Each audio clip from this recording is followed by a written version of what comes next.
All were in accord. "Thou art not invited to the celebration of thy father's birth." With a sly grin, my mother proclaimed her satisfaction, to which I responded by returning the $5,200 set aside for our family excursion to my account, and subsequently annulled the journey I had arranged for my father. By dawn, I found myself besieged by 23 missed calls and a single message from my brother that altered the course of events entirely. The voyage was thus rendered void. "I express my heartfelt gratitude for thy presence alongside me this day.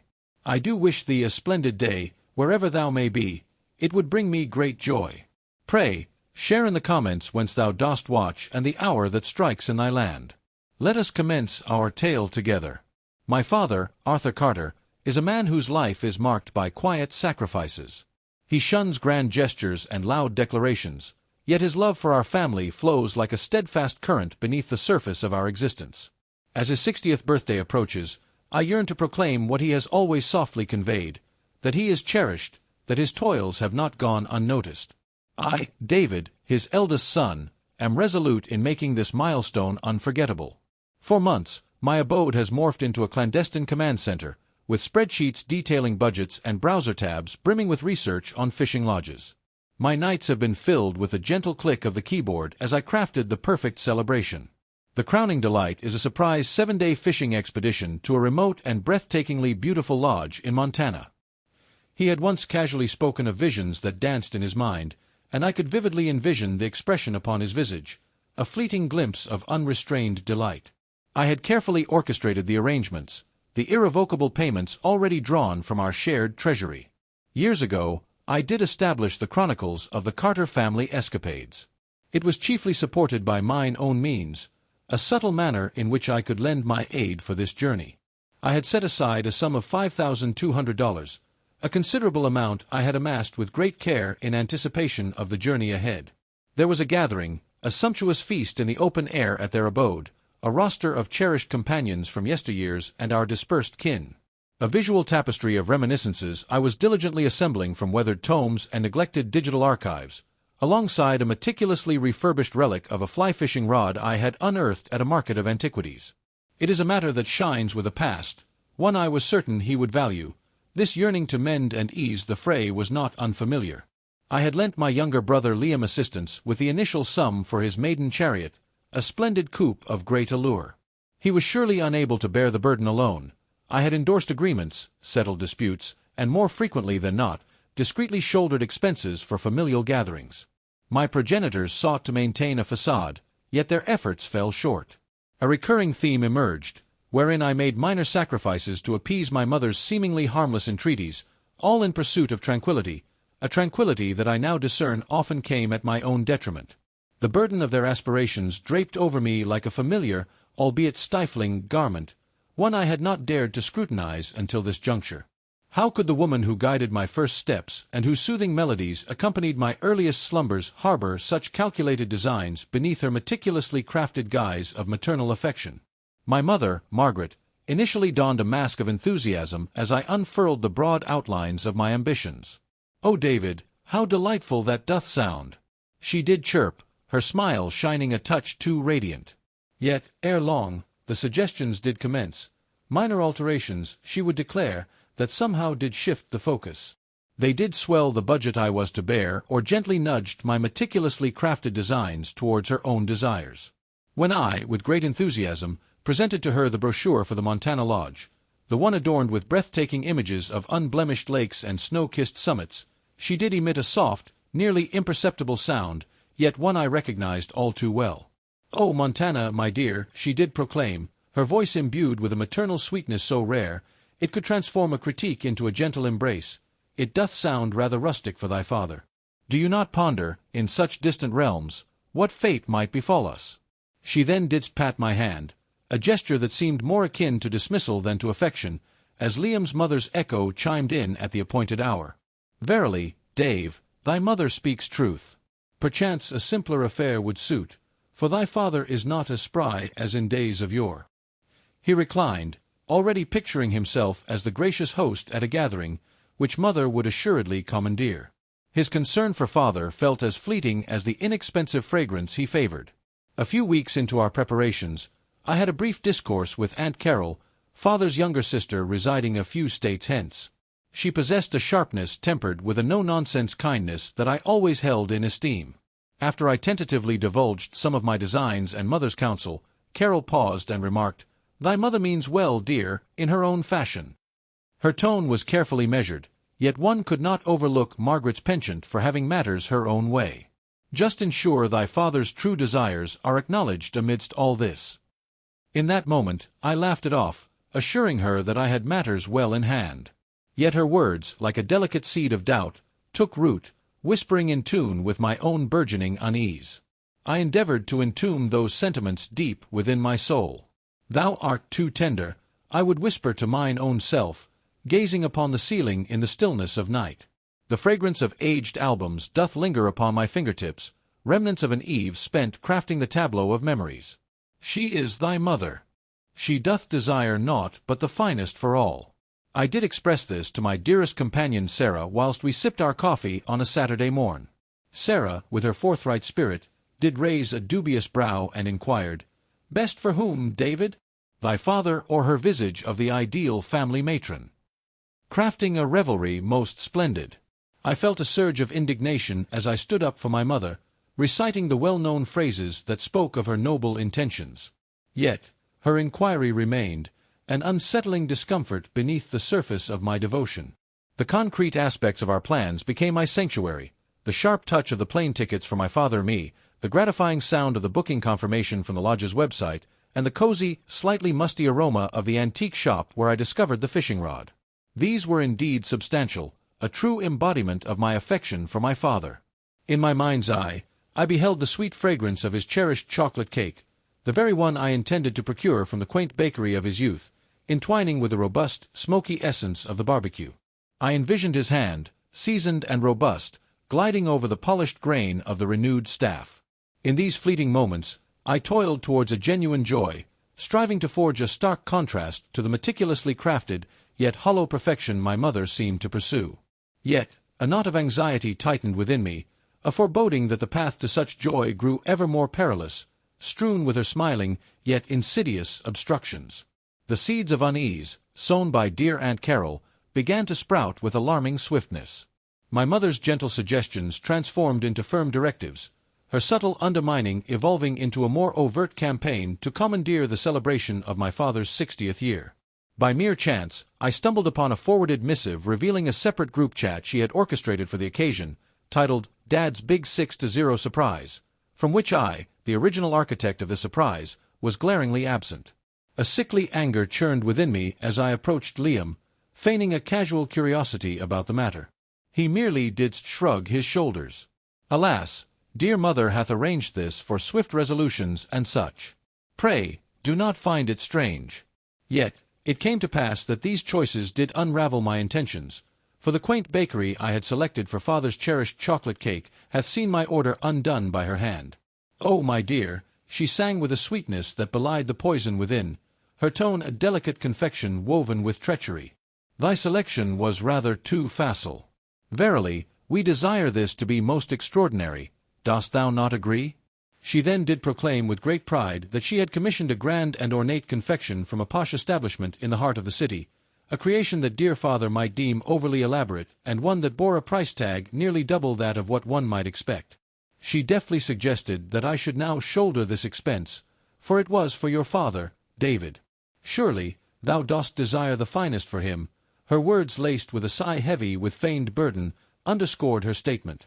The weight of financial strain grew, despite my ample contributions to the journey to Montana and the initial fund for the celebration. Mother began to remark upon how Liam was lending such assistance with the practicalities of the affair. "What labor dost thou refer to?" Engaging in a series of telephonic exchanges.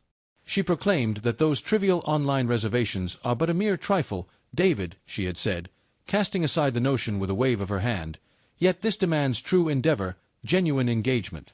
Then arose the plea for her to gain direct access to the Carter Family Adventures account for the sake of party expenses, and my insides recoiled in protest. Nay, I did contrive to negotiate the transfer of a lesser sum to her own account for the embellishments she did demand, yet I remained steadfast regarding the principal fund for our journey. That was for father and Montana a line not to be crossed, for I was not yet prepared to concede that my efforts to converse with her directly were but vain endeavors, leaving me in a struggle akin to grappling with mist.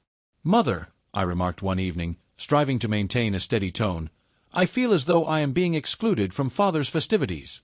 What transpired with the caterer I engaged and the group discourse?" She did respond with a most theatrical sigh, one that ever left me feeling like a most ungrateful wretch. "Oh, David, thou art ever so theatrical. It was but a matter of swift decisions that Liam and I were compelled to undertake. Thou art turning a mere trifle into a grand affair, truly. At times, thou dost complicate matters so, and then the inescapable burden of guilt doth follow. Family, dear heart, is not a ledger to be balanced. It speaks of togetherness, of uplifting one another, yet it seems that togetherness was misconstrued as blind submission to her plight. In my quest to converse with my father, I discovered him ensconced within his workshop, where the aroma of sawdust and aged wood enveloped me in a comforting embrace. With a voice tinged with tension, I began, "Father, Mother seems to be usurping all that we hold dear. Mine heart is heavy with concern. It shall not be what thou truly desirest." He did not raise his gaze from the birdhouse, laboring with sandpaper, his shoulders appearing to droop a touch lower. "Thy mother merely wishes all to be well, my son," he murmured, his voice weary. "She doth become somewhat overzealous. At times, let her take the reins. Do not incite discord," for those words struck as if they were a tangible blow. Was it merely that my endeavors had culminated in strife? I cast my gaze about the workshop, where tools hung in orderly fashion upon their pegs, and half-finished creations whispered of his serene passions. This space was his refuge, while beyond, in the main house, my mother was methodically erasing my presence from the commemoration of his life. The photographs adorning the mantelpiece in the parlor, chronicling years of meticulously crafted joy, suddenly resembled a stage set for a performance in which I was no longer welcome. Each beaming visage seemed to mock me, a silent reproach, while Liam basked in his role as mother's favored aide. He would strut about, casting forth whispers of the splendid revelry to come. They did conspire to craft his tales upon the digital scroll, laden with ambiguous praises and proclamations of grand endeavors for the patriarch. The irony, a most bitter draught, was not lost upon me. He even dared to challenge me one fateful afternoon when I sought to discourse upon the melodies that would grace our ears. I had been assembling a collection brimming with the cherished melodies of my father's beloved classic rock musicians. "Pray, allow Mother to take the reins, dear brother," he proclaimed, seizing the parchment from my grasp with a commanding presence. "He had not merited your vexation, as all were caught in the tempest of your fervor." His fervent expression echoed a phrase oft uttered by Mother in her meticulous gatherings, to which I was, alas, not privy, yet I chanced to eavesdrop from the corridor. She had nonchalantly brushed aside a tender notion that Liam himself had tendered as an homage to Father's erstwhile collegiate ensemble. "Oh, how charming, Liam!" she had remarked. She did utter in a tone most condescending, yet with a touch of specificity, "Dost thou not believe we ought to maintain a wide allure?" I beheld the glimmer of astonishment, then pain, in Liam's gaze, ere he swiftly concealed it with a nod of acquiescence. For a brief instant, I nearly felt pity for him. He was but a mere piece in her grand design, while I shall be a more eager participant. It was my nadir, the moment when the persistent throb of bitterness transformed into a piercing agony, arriving a week prior to the festivity that was to unfold. I ventured forth to my progenitor's abode, grasping at a slender thread of hope that I might reclaim some fragment of my erstwhile aspiration. Upon entering unbidden, I beheld my mother, Liam, and a handful of distant kin, flitting about the parlor like a finely tuned contraption, diligently perfecting the adornments. Never had I encountered such a scene, engaged in discourse regarding catering with a company whose name eluded my recollection. The atmosphere was laden with the essence of strange floral arrangements and an overpowering artificial vanilla wafting from the scented candles my mother had ignited. Margaret, with a bright yet insincere smile affixed to her visage, exclaimed, "David, how delightful that you could finally grace us with your presence, dear." She motioned toward a stack of folding chairs leaning against the wall, instructing, "Here, you may prove your worth by arranging the extra chairs in the garden." The casualness of her dismissal, the public shaming before strangers who now bore witness to my fall from chief planner to mere errand boy, constricted my chest as if barbed wire had encircled my lungs. My own abode, the very place where I had taken my first steps and celebrated countless holidays, now felt alien. Each meticulously selected knick-knack, every framed photograph, seemed to cast a judgment upon me. I uttered a vague excuse and departed, leaving the array of trivial tasks she sought to thrust upon me untouched upon the hall table. The fragile paper resembled the last delicate thread of my forbearance. A few days hence, the phone chimed.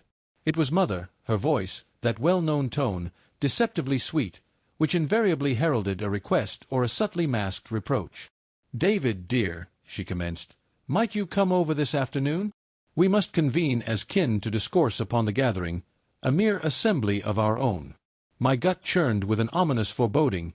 I sensed with icy clarity that this would not herald a mending of hearts.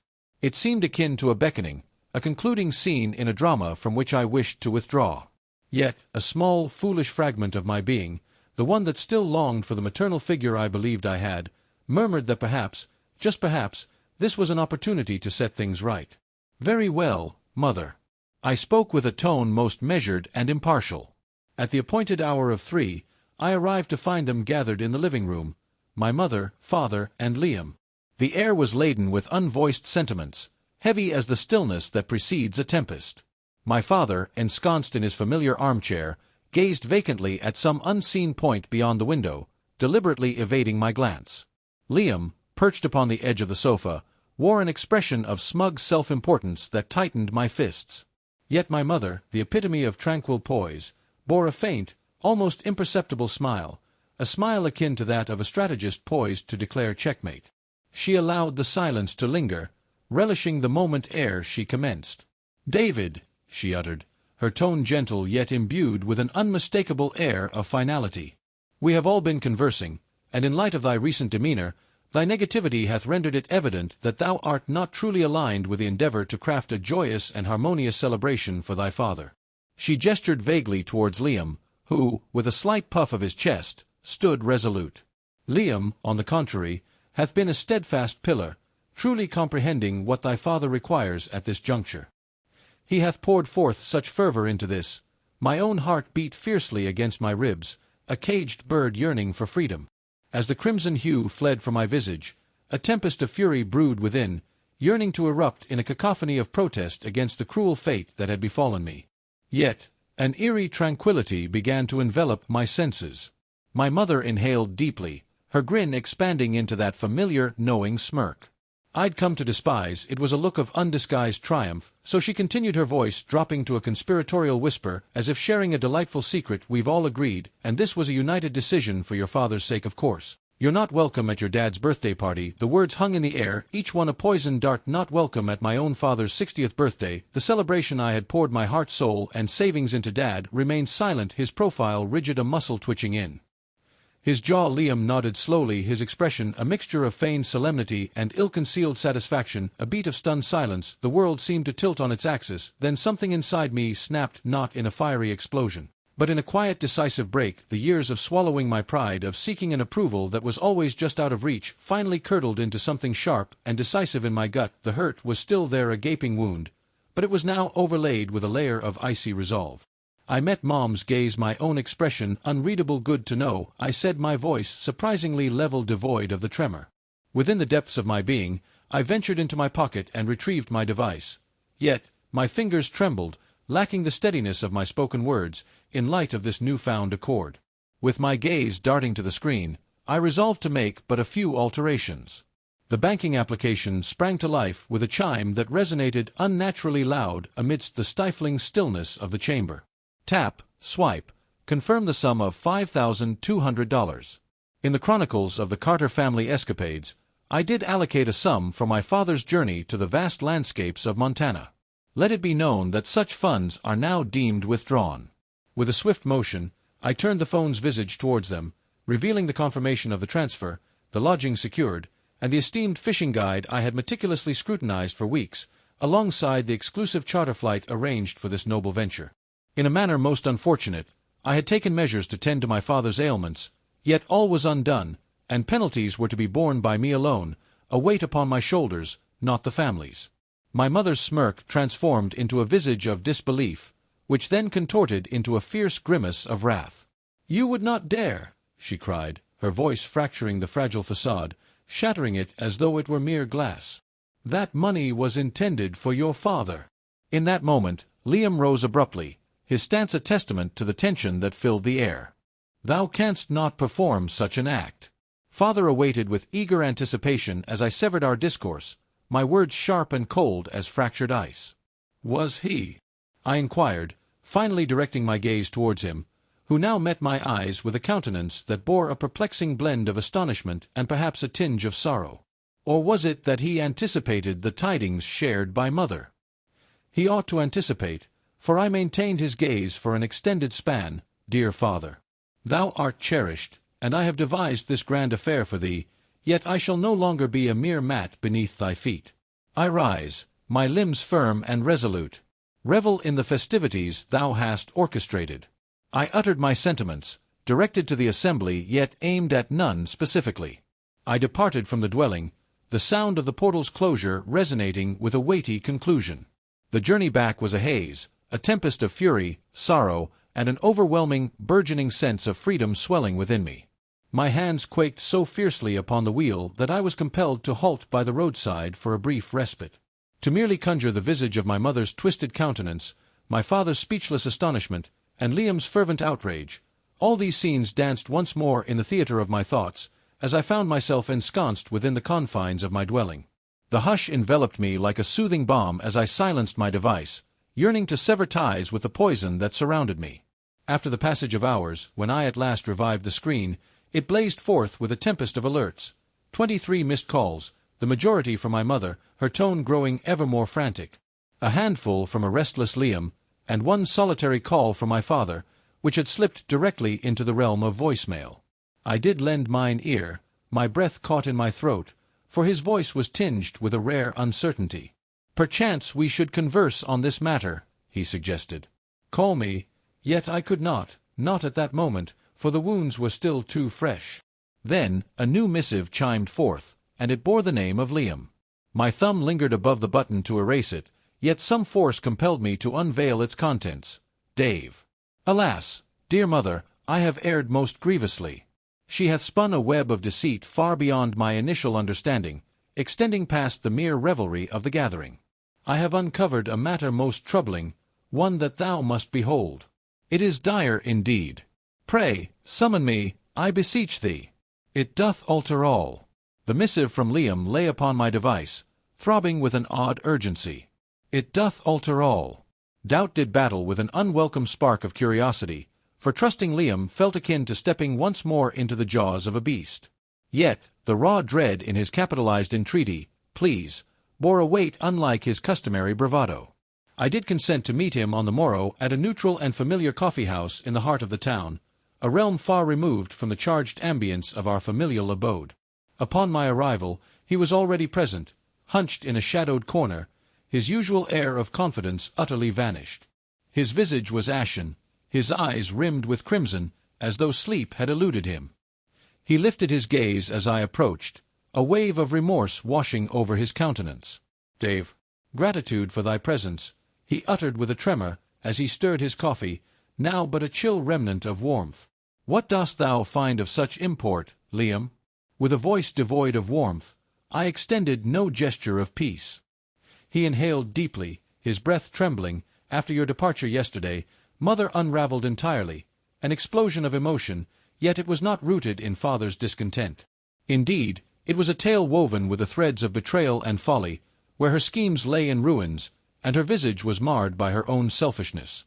The starkness of it all struck him, causing him to wince as if the recollection bore a heavy weight upon his heart. I was reminded of how she had so carelessly dismissed the modest notion I proposed for a tribute to Father's old band. It was but a fleeting thought, yet her disdainful manner rendered me a fool in that moment. This, I discerned, was the personal affront, the fissure in his loyalty that I had observed. He pressed on, his voice lowering, recounting how, late into the night, she had been on the phone, venting her frustrations to a confidant. Upon entering her sanctum of work, an inexplicable urge compelled me forth. She, ever the keeper of secrets, held that antique desk, refinished by Father's hands, in a shroud of mystery. Particularly, one drawer remained steadfastly locked, a guardian of its contents. Yet, in a fit of fury, she may have let her guard down, or perchance, I recalled the hiding place of the spare key from the days of yore when I served as her devoted aide. He did slide a slender manila folder across the table, upon which my name was inscribed in my mother's well-known, flowing script. Mine own blood turned to ice as I peered within. He implored, his eyes darting about with a nervous flicker, fingers quaking. With trepidation, I unveiled the contents, a chilling testament to years of cunning machination. There lay printouts of missives exchanged between my mother and her dearest confidant, reaching back through the annals of time. They chronicled her trepidations regarding my burgeoning independence, my closeness to Arthur, and her discreet stratagems to secure her position as his foremost emotional bastion. She did cast aspersions upon my character to kin, weaving fables of my alleged ungratefulness. There existed missives penned by her own hand, detailing the orchestration of Liam's fidelity, ensuring that any accolades for familial triumphs were directed towards her. It was a script for the manipulation of hearts and minds. She did not merely speak falsehoods regarding the gathering, for Dave, with a voice hoarse, did whisper, "Forsooth, she hath played us all, particularly thee and father, for many a year. With cunning design, she hath sought to render thee the outcast, thereby gaining dominion over father and all that is his." Then mine eyes did alight upon a weathered envelope of cream hue, hidden away at the bottom of the folder. It was penned to me in my grandmother's delicate and intricate hand, a script reminiscent of bygone days. The missive bore the mark of a time long past, a week prior to the untimely departure of Arthur's mother, who had left this mortal coil a decade hence. It had clearly been intercepted. The seal was unbroken. A wave of nausea hit me with shaking hands. I carefully tore it open. "My dearest David," the letter began, "if you were reading this, it means I am gone. There are things I feel you should know, things your mother, in her particular way, might not share. Your spirit has always been bright, my boy, and your heart so very kind. I worry sometimes that your kindness will be taken for weakness. Your mother, bless her, can be a force of nature, and she needs to be the sun around which everyone orbits. I've set up a small trust fund for you, my dear, nothing extravagant, but enough, I hope, to give you a little freedom, a little help towards your own independence. When the time is right, I've instructed Margaret to inform you of this upon my passing. Use it wisely, live well, and never let anyone dim that light of yours." The letter blurred my grandmother's love, her foresight, her final wishes, all concealed from me. For a decade by my own mother the air in my lungs felt like shards of glass. The $5,200 I just reclaimed felt insignificant compared to this monumental long-hidden betrayal. "There's more," Liam said, his voice barely audible. "Financial statements for that trust. She never told you she's been well. The statements show minimal activity, but it's clear she was aware of its existence and concealed it from thee. The solace of vindication was but a frigid and bitter balm. This matter transcended mere revelry. It was a span of years steeped in the art of emotional and financial subterfuge." I gazed upon Liam, truly gazed, and the air of smugness had vanished, supplanted by a weighty sense of adult shame. "Why dost thou present this to me now, Liam? For it is amiss, Dave," he declared, meeting mine gaze. "It is most grievously unjust, and I weary of being her marionette. I beheld the mischief she wrought upon thee, and it dawned upon me that she might as readily unleash her malice upon me or our father. No soul merits such a fate." With this heart-rending evidence in hand, in my heart, the course was clear to me. This matter transcended my own existence. It now encompassed my father, and the verity that I referred to him as such. "Pray, I beseech thee, grant me a moment of thine ear. It is of utmost urgency, concerning my grandmother, and I require my mother's presence." The ambience within their parlor that day grew even more oppressive than prior, as Liam remained by my side, a silent yet steadfast support. Upon the coffee table, I arranged the evidence with a steady hand. My mother's missives, Liam's confirming words regarding her recent conduct, and her own admissions. Lastly, I placed my grandmother's letter alongside the trust fund statements. At first, my mother resorted to her familiar stratagems: denial, indignation, and a pretense of injury. "What folly is this, dear slander Liam? How couldst thou bring such treachery upon thy mother?" David, in his turmoil, twisted every word, her voice a sharp cry laced with a rising dread as the undeniable evidence lay bare before her. Yet, this time, her utterances fell upon deaf ears. The father, trembling, grasped his mother's letter, his hand quaking as he perused its contents. As he turned to the emails, his visage grew increasingly pale, the carefully woven tapestry of their existence, one he had unwittingly supported through his silence, began to unravel before his very eyes. He did not raise his voice. His quietude bore a weight heavier than any rebuke. He gazed upon Margaret, truly gazed, perhaps for the first time in many years, his countenance etched with a deep, sorrowful disillusionment that seemed to fracture the very foundation of their shared life. At last, he murmured, his voice hoarse with unshed tears, "My own mother, my son, how could you? Was any of it real, Margaret?" He did turn to me, his eyes brimming with a sorrow that did reflect mine own. "I am most sorrowful, David. I was bereft of sight. Alas, I allowed her to believe I ought to have perceived the need to safeguard thee." The splendid celebration of 60 years, indeed, came to naught, and the journey to Montana lingered as a dream unfulfilled. Yet my father and I did converse, albeit cautiously, of a modest fishing expedition in the future, perhaps just the two of us, or perchance with Liam, should he prove worthy of that trust once more. Margaret's realm did sway, the facade of society shifting. The bonds that had endured for an age were now sundered, at least among kin. Father proclaimed that they required distance, for their connection had suffered an irreparable wound. He embarked upon the journey of therapy, whilst I commenced the legal proceedings to lay claim to the trust. Mine own grandmother hath departed from this mortal coil. It was no longer a matter of coin, but rather a quest to pay homage to her memory, to reclaim a fragment of my yesteryears that had been unjustly taken. My bond with Liam remains a labor of growth and evolution. He did make a bold decision, though it came after much time had passed. A delicate sincerity now exists betwixt us. We engage in genuine discourse for the first time in many a year. The kin I believed I understood was, in truth, a finely wrought facade.